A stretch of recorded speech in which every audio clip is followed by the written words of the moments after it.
Dr. Charles McGrath.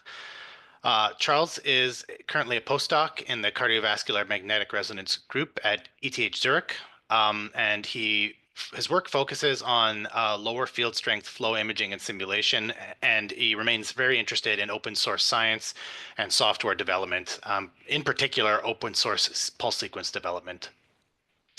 So with that said, I'll turn the floor over to Charles. Charles.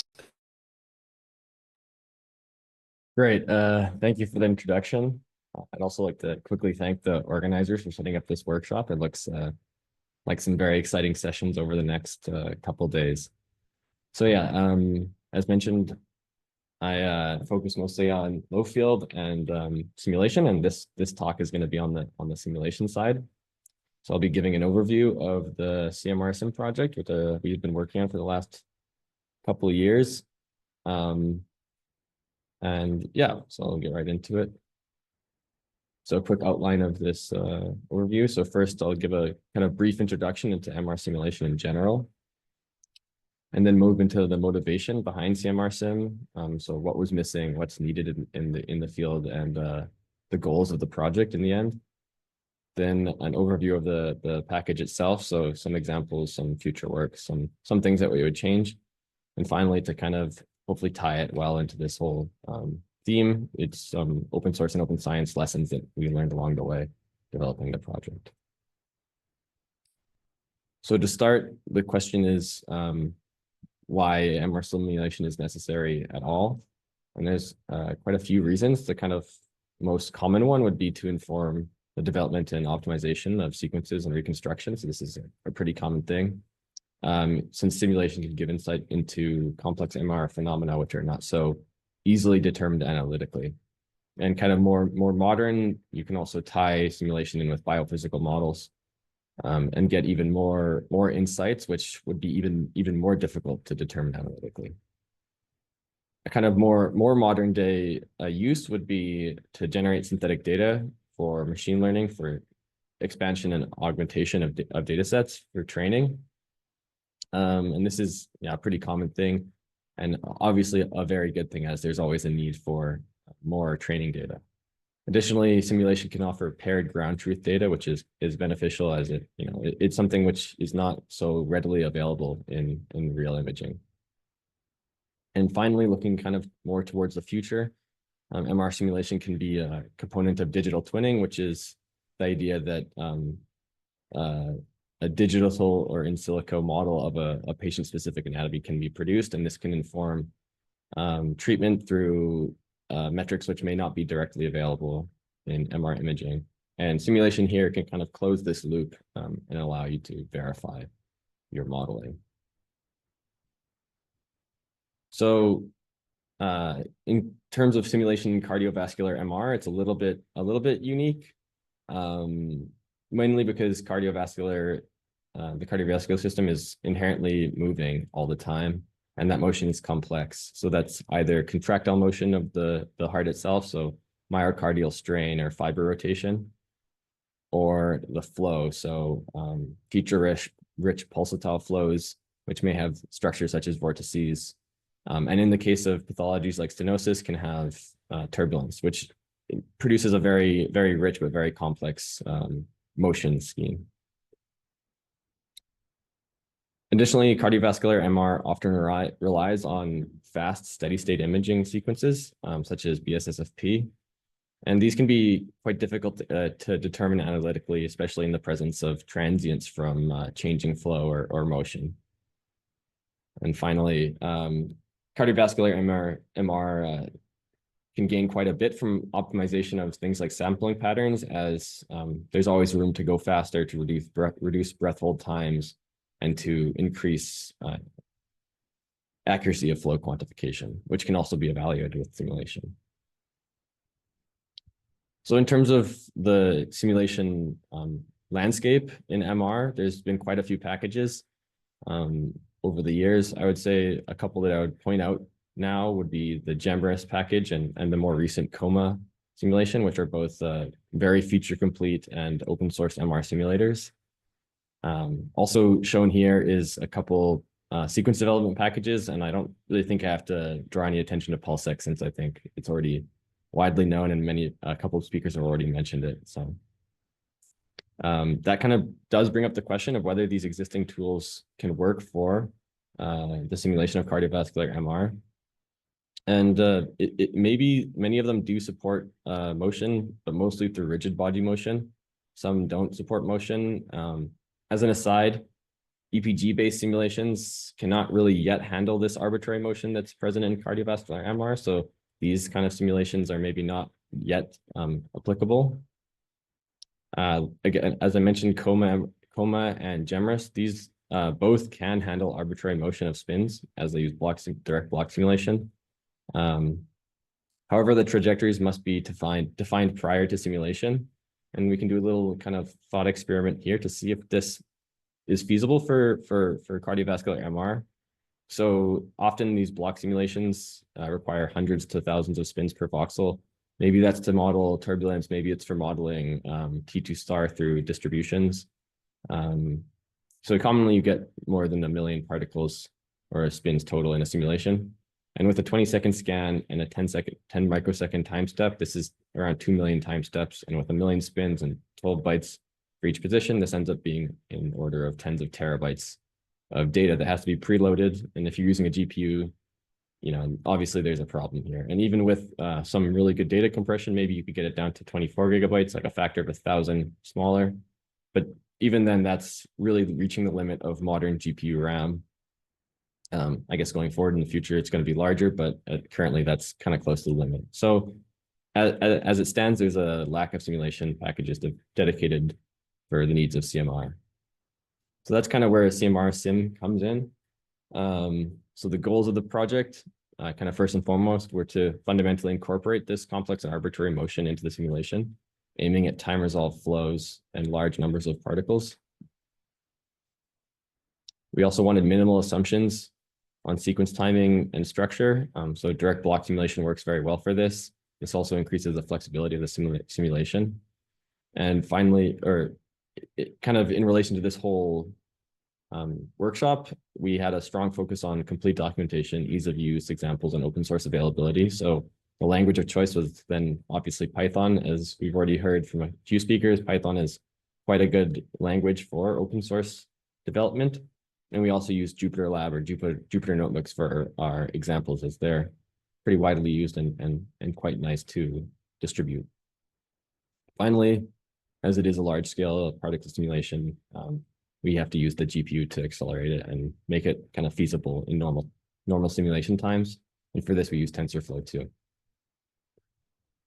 So the key features of the package in terms of more technical features, it's an isochromat-based block simulation in an Euler-Lagrange formalism, which basically means that the underlying CFD flow field is simulated in an Eulerian frame, and then we seed particles in it and allow them to move in the frame in this flow field, and the MR simulation is applied to these particles, and this is in a Lagrangian frame. It uses generic sequence input, so rasterized gradients, RF, ADC. These waveforms are just handled as NumPy arrays, which makes it very simple, very general. And there's a plug-and-play motion definition. So this can involve predefined motion, such as analytic equations or proper orthogonal decomposition. However, the kind of bread and butter of the simulation is the runtime particle tracking based on the velocity fields. So this is kind of the part that requires no preloading and allows the use of millions of particles with very long sequences without overly straining memory or data storage. Finally, there's a wide array of MR effects incorporated into this simulator. I'm not going to go through all of them, but to point out a few, there's turbulent particle trajectories, T2 star based on off-resonant distributions, and concomitant fields and nonlinear gradients kind of based on GMTFs or GERFs.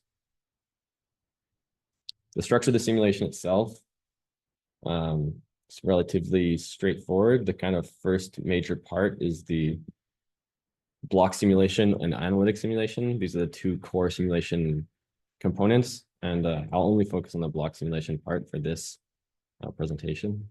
And then the kind of assisting modules are the trajectory module, which provides position information to the other two modules. And then the dynamic digital phantom, which provides the fields required for the trajectory, or the trajectory definitions required for this trajectory module, or or I should say, and the relaxation properties for the MR simulation itself. There's also a few ancillary components like sequence definition and the data output, but that's not very important. So focusing on the digital phantoms and the trajectory module first. The dynamic digital phantom, as I mentioned, it just basically defines the simulation geometry, and this is typically provided by the user. So this is how we kind of decouple this from being a little too specific to being more general. It does put more onus on the user to have these things. There's a couple examples included in CMRsim, but it's kind of a good balance. And this includes MR properties, as well as fields such as velocity, and if needed, predefined particle trajectories. So some examples shown on the screen are a contracting left ventricle that uses proper orthogonal decomposition, and then a CFD field, velocity field of a stenotic aorta. Then the trajectory modules will consume this digital phantom and create and manage the particles themselves, which are used in the simulation. So for the runtime particle tracking, this involves particle reseeding and culling in regions of outflow or inflow. And in the other cases, it's just the evaluation of the analytic trajectories or the predefined trajectories. The kind of benefit of this whole structure is that it decouples the trajectory generation from the MR simulation itself. And this is very nice because it enables maybe new users or someone learning the package to better learn each part separately. And if they wanted to change things like the motion component, maybe add diffusion, maybe add boundary reflection, or a completely different type of motion, whatever you want, then it's very decoupled from the MR simulation component. So it makes it easy to compartmentalize and understand. So as I mentioned, the kind of core simulation is a block simulation. So there's quite a few advantages of this type of simulation. First, it's sequence agnostic. So it doesn't really have any strict requirements on the sequence timing or uniformity. So for example, the flip side would be the EPG framework, which does often require consistent phase accumulation per TR. However, this doesn't really interact well with the assumption of arbitrary particle trajectories, where you may get effectively chaotic phase per TR due to chaotic particle motion. There's also, again, no restrictions on motion. So this is kind of the same thing I just mentioned. Motion can be completely arbitrary, just like sequences can be completely arbitrary. And this enables the turbulent particle trajectories that are shown here. And finally, it's easily extensible. So the core operators are very simple. They're just RF rotations or phase rotations. So just a couple of rotations and a couple of relaxations. So at the core, they're very simple operations and very easy to understand for new users. And the kind of complex MR effects result from the ensemble behavior of everything, the millions of spins that are present in this simulation. As an aside, I'd like to kind of quickly highlight the CMRsec package, which is another package, kind of a sister package we developed in conjunction with CMRsim, which is a sequence definition package inspired by PulseSec. However, we did a couple of things a little differently. We decided to represent the building blocks a little more hierarchically. So these like fundamental building blocks, gradients, RF, and ADC are composed into overall sequences. And they can be modified after the fact. So once you build a sequence, you can then go and change these blocks using a handful of built-in functions.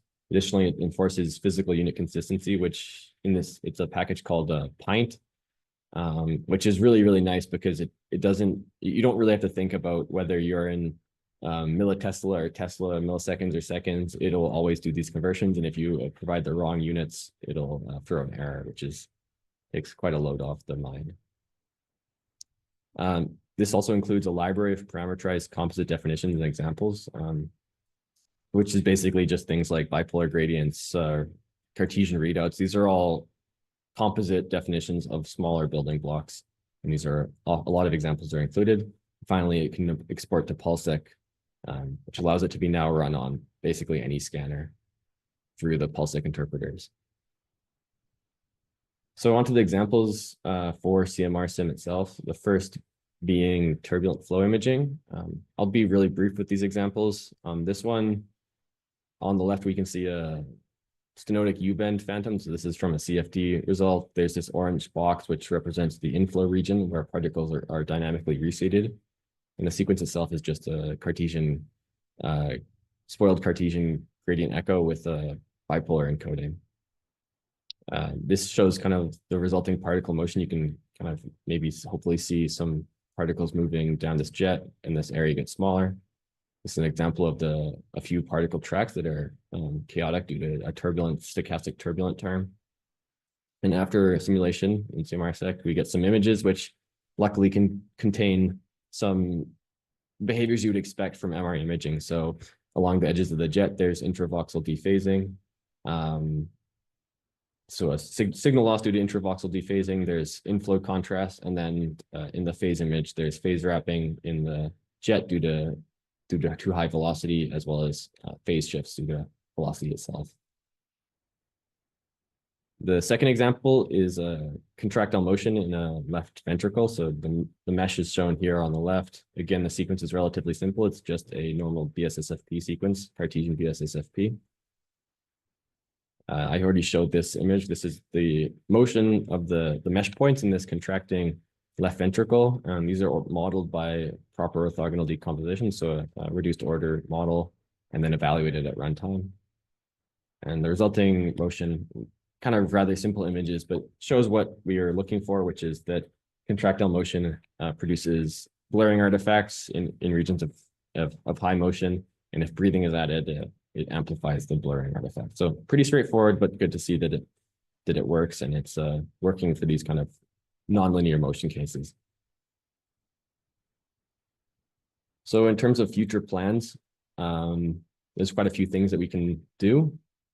First, comparing simulations across systems is quite interesting. Since we can use GMTFs or GERFs measured from real scanners, we can basically compare the image fidelity of multiple scanners with a given ground truth and really one-to-one compare them. The results need to be verified with phantom scans. This is actually not so easy because finding or producing paired CFD and stenotic complex like flow phantoms on an MR scanner is not very easy.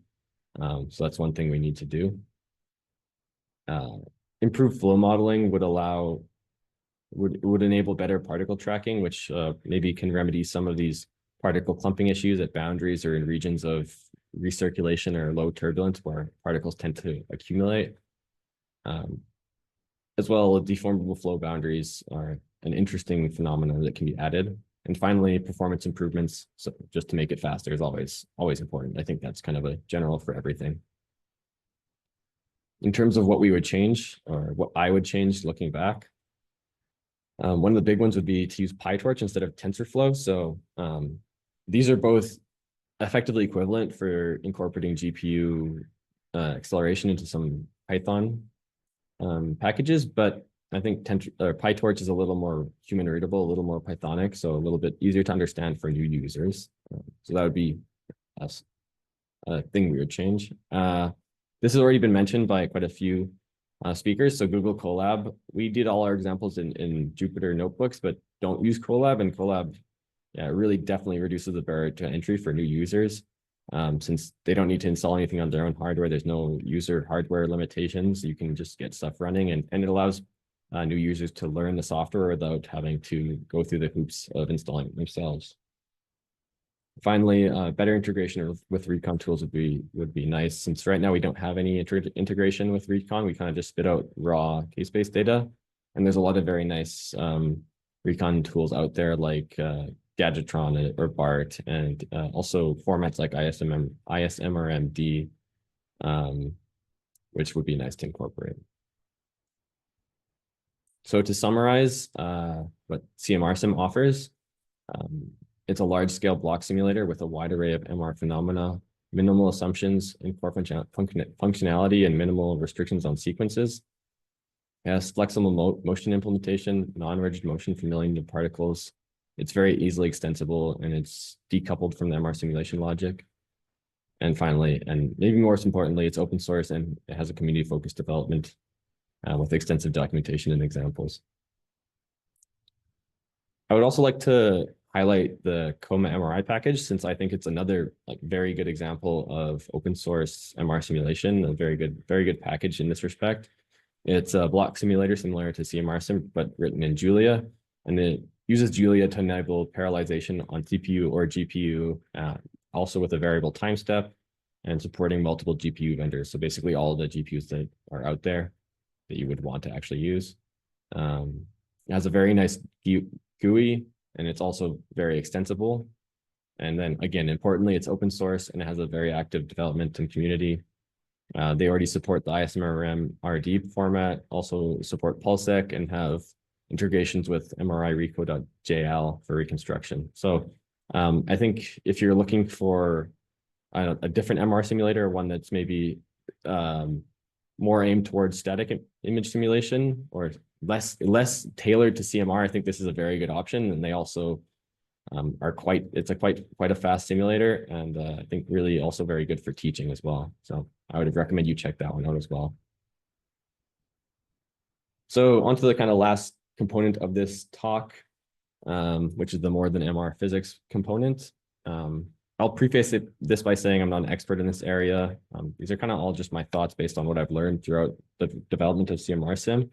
Hopefully be relevant to somebody else in a similar position in the future. And I'll first start with this 90-90 rule, which is a quote from the software engineering world, which is the first 90% of the code accounts for the first 90% of development time. And the remaining 10% of the code accounts for the other 90% of the development time. So obviously, this is kind of a joke, but it does ring some truth. Unfortunately, this last 80%, which has to be sacrificed, often means that documentation examples, open science, open source are the first to be sacrificed because they're the last to be implemented all the time.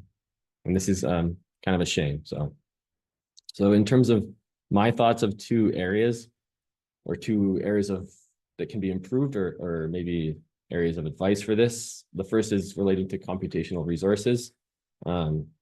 They're quite diverse in the modern ecosystem. So maybe users are using local cloud systems, high performance systems, workstation or laptop, what operating system, whether you have a GPU or not, what model of GPU. These are all variables which you can't really predict, and there's many combinations.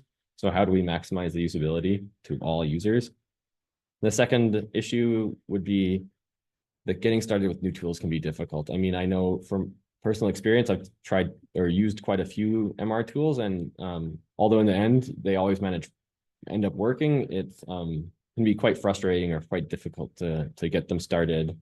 It's hard to know, especially if you're new, whether the errors you're seeing are due to your own error, they're due to an error with the installation, maybe a compatibility issue, or maybe they're actually like a bug in the code and not really your own doing. So knowing which one of those three is not so easy. On the thread of the GPU compatibility and the computation resources, I would say that a good solution would be containerization. So in general, GPU acceleration is important in the MR field. It's often required to make reconstruction feasible or simulation feasible in a normal time. Luckily, lots of programming languages support GPU acceleration through packages and other support. However, version compatibility can be quite a nightmare, especially with CUDA drivers and package versions. It can be all mixed up, and it's not very straightforward to figure this stuff out. And it's rather irritating when you have a working environment, and then somehow a CUDA driver gets updated and everything's broken, and now you can't do your work anymore. So containerization somehow isolates most of these issues and ensures portability and consistency across systems. So this is kind of a nice solution to kind of freeze the image of your machine at the moment and allow others to use the same thing. And luckily, this is a common thing in the wider software development community. And there's already many tools that enable it. So specifically Docker and Apptain are both very, very good and commonly used for high performance computing, and very good tools for distribution of these things. Kind of finally, on the thread of learning new packages and this, then obviously the solution, maybe not so surprisingly, is documentation, examples, choice of language. This has been said before, but programming language is an important choice. I think a good trade-off for good, you always have to weigh up the trade-off of speed versus readability. Languages like Python, MATLAB, or Julia are very easily understood and developed, but may not be so fast. Some of them are fast. I think MATLAB and Python are fast, or MATLAB and Julia are fast, while Python maybe not so much. But often the really fast packet languages like C or C++, CUDA have very steep learning curves. So the choice kind of depends on the goals of the project, whether it's really needs to be fast or whether it's aimed towards community-driven development. That's up to you. And then documentation and examples, obviously pretty straightforward. More examples, it's a higher chance that the specific use case that somebody needs it is included in the examples, and then it's just plug and play. It's very easy when if you go to a package and you want to do something and there's an example of exactly what you want to do, it's basically free. Then, as mentioned, Google Colab, Jupyter, Pluto Notebooks, these are all very good ways to implement this. And also documentation then in the end enables others to contribute, which makes your own package better. So I'd say the biggest takeaway overall would be to take advantage of the infrastructure and best practices of the software development community. There's I think many more people in that community, and they've been doing it a lot longer. So I think really take the lessons from the larger software development community and implement them here. With that, I'd like to thank everybody for listening, and I'm open to any questions.